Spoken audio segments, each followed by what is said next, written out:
tout le monde. Alors on se retrouve pour une nouvelle recette. Donc aujourd'hui on va se lancer dans la réalisation d'une tarte aux fraises.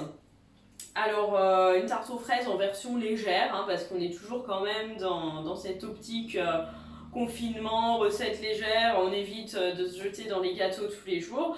Donc là voilà, le but c'est de faire quelque chose qui va être très sympa, très bon bien sûr, mais qui sera en plus très léger.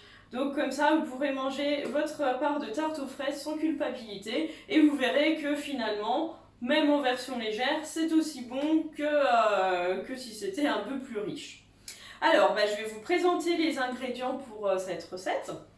Donc déjà, évidemment, on va avoir des fraises. Hein. Donc là, j'ai pris 2 petites barquettes de 250 grammes. Des fraises françaises de préférence, hein, bien sûr. On privilégie le local et en plus, elles sont meilleures. On va avoir besoin de 3 œufs, de 2 yaourts nature, un petit peu de beurre, de la farine. J'ai pris de la farine normale, hein, T55, voilà, classique. Un peu de sucre, quand même, parce qu'on est dans un dessert, mais on verra que bon, il y en aura sûrement moins que dans les recettes classiques, ce qui ne changera rien au goût et ce sera aussi bon. Le petit verre d'eau, c'est pour la pâte s'il y a besoin de rectifier un peu. Et puis j'ai pris de la vanille pour parfumer. Alors là j'ai pris de la vanille parce qu'il me restait que ça. Mais sinon on peut aussi prendre de l'amande amère ou du citron, c'est sympa. Ou alors prendre directement des yaourts aromatisés. Moi j'ai des yaourts nature donc je les aromatise à la vanille. Mais vous pouvez prendre des yaourts à la vanille ou au citron. Et comme ça vous n'avez pas besoin de rajouter après. Et c'est sympa aussi comme ça. J'ai mis à préchauffer mon four à 180 degrés. Donc ce sera pour faire cuire la base en fait. Donc on va faire la pâte, on va mettre la crème à l'intérieur, on va faire cuire tout ça. Et après on pourra découper les fraises et les poser dessus une fois que tout sera refroidi. Donc là on va commencer par la réalisation de la pâte. Alors pour réaliser une pâte qui sera brisée du coup, ce sera une pâte brisée. Un peu plus légère que la pâte feuilletée ou que la pâte sablée et avec un petit peu moins de beurre que les recettes traditionnelles, mais vous verrez, ça ne change vraiment rien au goût. Si vous ne le dites pas, personne ne s'en rendra compte. Alors, on va déjà mettre la farine dans le saladier. Donc, on va utiliser 180 g de farine.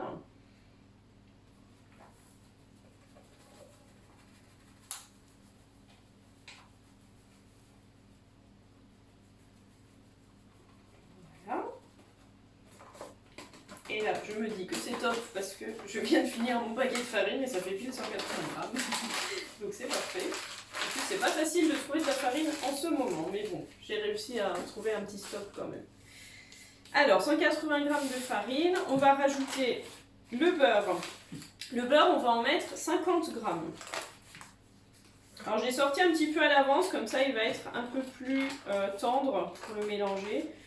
Alors, 50 g de beurre qu'on va venir mettre en petits morceaux directement dans la farine. On verrait que dans la plupart des recettes de pâtes brisées, on a souvent 100 g de beurre. Mais 100 g, ça fait quand même quelque chose d'un peu costaud. Et franchement, ça marche aussi bien comme ça. Et c'est aussi bon avec les calories en moins quand même. Le beurre, c'est très bien, mais faut garder des quantités quand même raisonnables. Voilà, on a rajouté le beurre.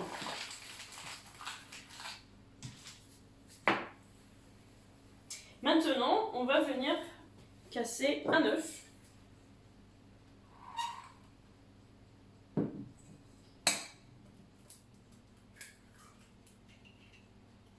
Voilà.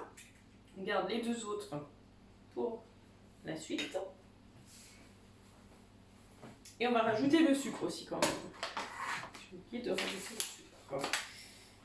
Le sucre, on va en mettre 30 g dans la pâte. Donc on a 30 g pour la pâte, vous verrez qu'on en rajoute aussi après ailleurs.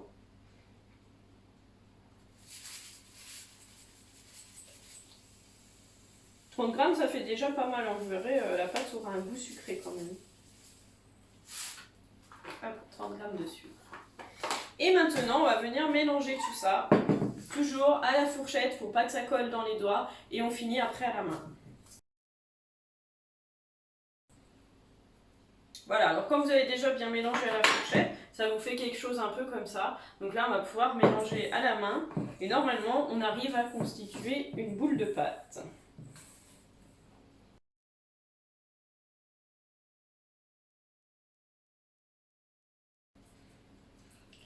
Voilà, alors là, vous voyez, j'ai fait une belle boule de pâte. Alors si vous voyez que vraiment ça s'effrite trop, que ça fait pas une boule comme ça, vous pouvez rajouter un tout petit peu d'eau, mais vraiment un tout petit peu. Là j'ai pas eu besoin. Ça dépend un peu des fois de la taille des œufs. S'il est plus petit, bah du coup ça va peut-être moins coller. Mais bon, normalement, il n'y a pas besoin. Vous savez qu'au cas où, on peut rajouter un tout petit peu, mais il faut vraiment y aller très léger, parce que sinon après ça fait vite quelque chose qui est pas terrible non plus. Donc, après, inversement, si l'œuf est plus gros, vous pouvez rajouter un peu de farine aussi, hein, d'ailleurs. Voilà. Alors, on réserve la petite boule de pâte de côté. Et on va venir faire la crème qu'on va mettre sur la pâte qu'on étalera après. Alors, pour la crème, rien de plus simple. On va venir verser nos 2 yaourts.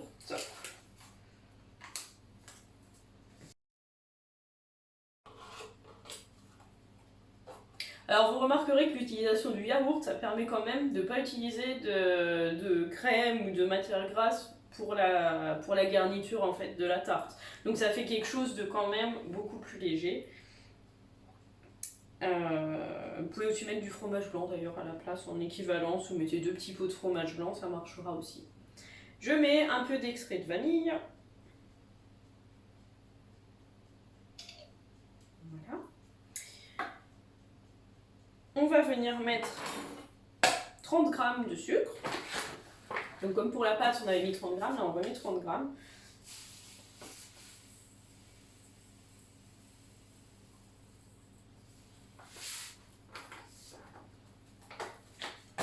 Alors on mélange un peu tout ça pour que le sucre se répartisse bien dans le yaourt. Et après on va venir mettre les œufs. Donc là on va casser les 2 œufs qui nous restent.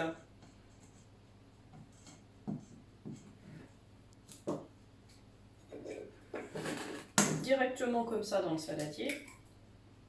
Voilà.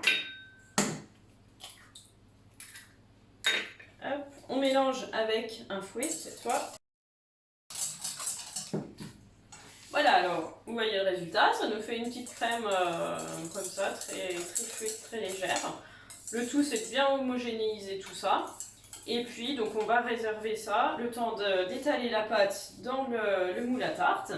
Et on viendra verser tout ça à l'intérieur. Alors, bon, si vous êtes un peu perfectionniste et habitué à la pâtisserie, vous pouvez étaler votre pâte avec un rouleau à pâtisserie, bien sûr. Moi, je sais que je fais la version un peu plus rapide, à la main. C'est peut-être un peu moins joli sur les finitions, mais bon, ça marche aussi. Donc voilà, vous étalez votre pâte comme vous le souhaitez dans votre plat à tarte.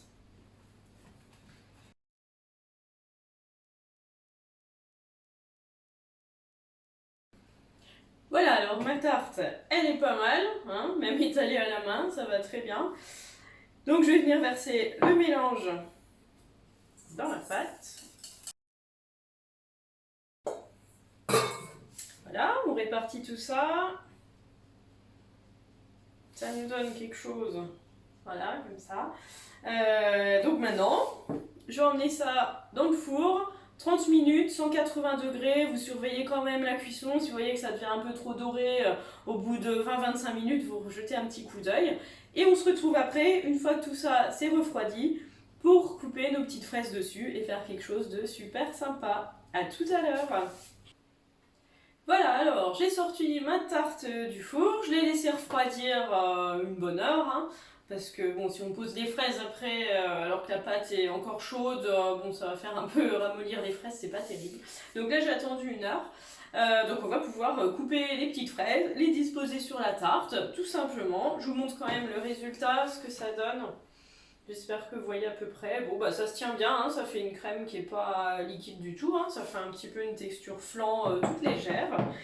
Et donc, bah, on va venir disposer les fraises. Alors après, c'est à vous d'être créatif pour la disposition des fraises. Moi, je fais quelque chose d'assez simple. Mais voilà, je vous laisse faire comme vous le souhaitez.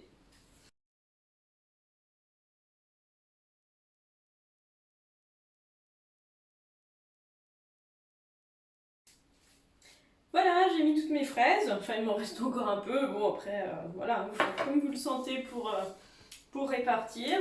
On va saupoudrer d'un petit peu de sucre hein, quand même parce que ça va relever un peu le goût des fraises. Donc on saupoudre de sucre tout gentiment notre tarte. Voilà. Juste pour que ça donne un petit peu de goût. Hop. Et voilà, on a une jolie tarte aux fraises. Légère, donc il y a finalement très peu de matière grasse puisqu'il n'y a que le beurre de la pâte. Et donc il y en a 50 grammes pour toute la tarte, ce qui veut dire que par part, même si on la coupe en 6, ça fait quand même pas grand chose. Au niveau du sucre, bah, on a mis 2 fois 30 grammes plus un petit peu après dessus, donc franchement on est super léger aussi en sucre. Et vous verrez qu'au moins ça fait bien ressortir le goût des fraises et de la vanille qui est dans la crème. Et puis sinon, bah, des ingrédients tout simples hein, que vous pouvez trouver chez vous facilement. En fait, vous avez juste à acheter les fraises. En général, le reste, on a à peu près tout à la maison. Donc comme ça, c'est super simple à faire. Vous pouvez décliner après l'été avec d'autres fruits dessus. Hein. On peut mettre des mélanges de fruits crus, ce que vous voulez.